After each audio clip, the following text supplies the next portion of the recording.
నమస్తే, welcome to TV 786. మైనార్టీల సంక్షేమమే మా లక్ష్యం.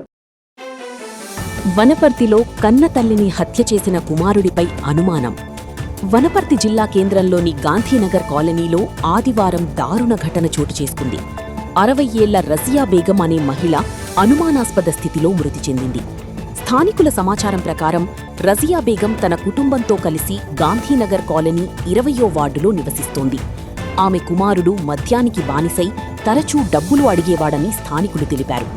ఆదివారం మద్యం కోసం తల్లిని డబ్బులు అడగగా ఆమె నిరాకరించడంతో ఇద్దరి మధ్య గొడవ జరిగినట్లు తెలుస్తోంది.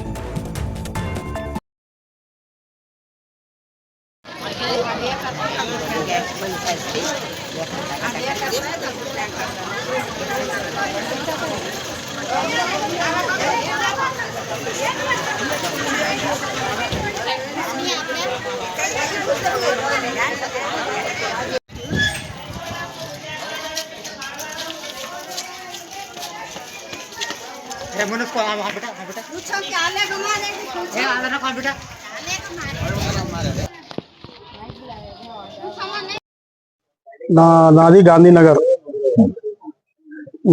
ఎవరో చెప్పిండ్రు ఇట్లా మా అక్క చచ్చిపోయిందంటే నేను వచ్చిన చూస్తే చచ్చిపోయి ఉన్నది. మాకు డౌట్ వచ్చి నాకు వాళ్ళ కొడుకే వచ్చింది, చంపిడేమో అని డౌట్ వచ్చింది. అందుకోసం పోలీసులకు ఫోన్ చేసి ఇంతియాజ్, నేను ఈ మడల ఇంటి ముందర ఉంటా. ఈరోజు పొద్దుగల 11:30, 12 గంటల మధ్యలో వాళ్ళ బంధువు ఇంటికి వచ్చిండు.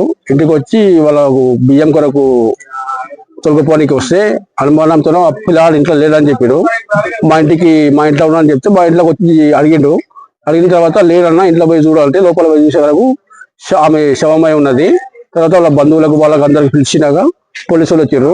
పోలీసులు వచ్చి పంచనామా చేసి ఇన్వెస్టిగేషన్ చేశారు. 11 గంటల ప్రాంతంలో ఈరోజు ఉదయం 11 గంటల ప్రాంతంలో నాకు ఇక్కడ గాంధీనగర్ లో ఒక లేడీ చనిపోయిందన్న ఇన్ఫర్మేషన్ వచ్చింది. దాని మీద మేము సీన్కి వచ్చి విజిట్ చేసినాము. దీంట్లో Razia Begum 55 years lady, old lady. ఇంట్లో కొడుకు ఆమెనేముంటారు.